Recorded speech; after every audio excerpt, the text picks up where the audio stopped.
1960 के दौरान Soviet union MiG 21 fighter jet दुनिया का सबसे शक्तिशाली और तेज हवाई जहाज माना जाता था।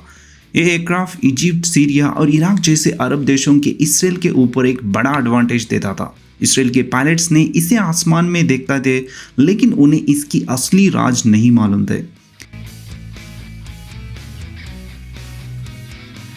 इसराइल के लिए मिग 21 को समझना उनकी सर्वाइवल के लिए जरूरी था। इसी वजह से 1966 में मौसद ने एक डेयरिंग मिशन शुरू किया। वो था ऑपरेशन डायमंड, जिसका मकसद था एक मिग 21 को जिंदा, बिल्कुल इंटैक्ट और हालत में इसराइल ले आना। क्यों जरूरी था मिग 21? 1960 की शुरुआत तक अरब एयरफोर्स के पास मिग 21 की फ्लीट थी, जबकि इसराइल के पास पुराने फ्रेंच और अमेरिकन जेट्स थे। मिग 21 मैक 2 की स्पीड से उड़ सकता था। उसके रडार और मैनोवरेबिलिटी बहुत एडवांस थे। इसराइल ने एक इजिप्शियन पायलट को ब्राइब करने की कोशिश की थी, लेकिन वो फेल हो गया और लोगों की जान चली गई। फिर मौसद की नजर आई इराकी पर।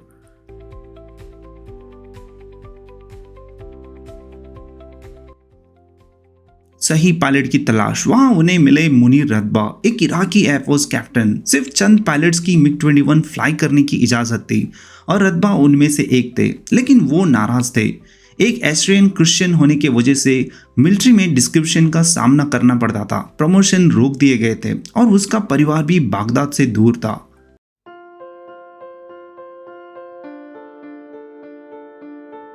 मौसद ने उस तक पहुंच बनाई एक बिजनेस यूसुफ के थ्रू, जो पहले इराक में रहता था। बागदाद कैफेज में कॉफी पर बैठे शुरू हुई और धीरे धीरे से ट्रस्ट बना।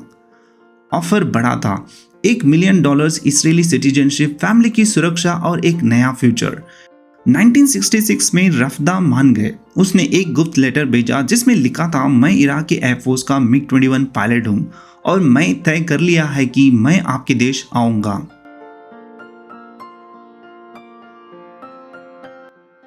वो धमाकेदार फ्लाइट 16 अगस्त 1966 को रतबा ने अपना प्लान एग्जीक्यूट किया। Take off. उसने फुल टैंक मंगाया, जो एक शॉर्ट ट्रेनिंग फ्लाइट के लिए अनयूजुअल था, लेकिन अप्रूव हो गया।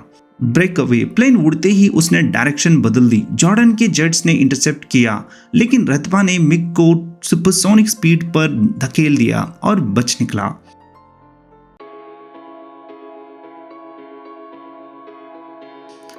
Message to Israel. हेब्रू में मौसद द्वारा सिखाए गए शब्द यूज किए। This is operation diamond, I am landing at your base. Safe landing. Israel Mirage jets उसके साथ जुड़ गए और उसे सेफली हेज़ारा एयर बेस के लिए ले आए। आखिरकार इसराइल के पास ये बिल्कुल सही सलामत मिग 21 आ गया।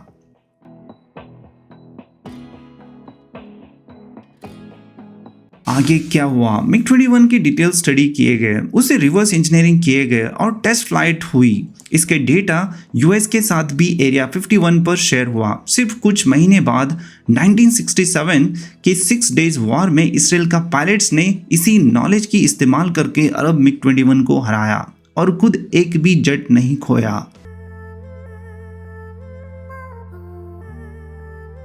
मोसाद ने अपना वादा भी निभाया।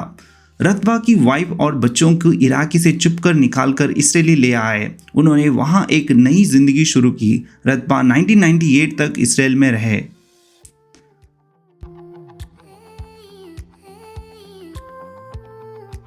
विरासत। ऑपरेशन डायमंड सिर्फ एक पायलट की कहानी नहीं थी, ये एक इंटेलिजेंस मास्टरपीस था, जहां पेशेंस, दिमाग और हिम्मत सब मिलकर एक गेम चेंजिंग रिजल्ट निकाला। इसराइल ने सिर्फ एक प्लेन नहीं चुराया, उन्होंने पूरा टेक्नोलॉजिकल एज हासिल किया, जो मिडिल ईस्ट की हिस्ट्री बदल गया।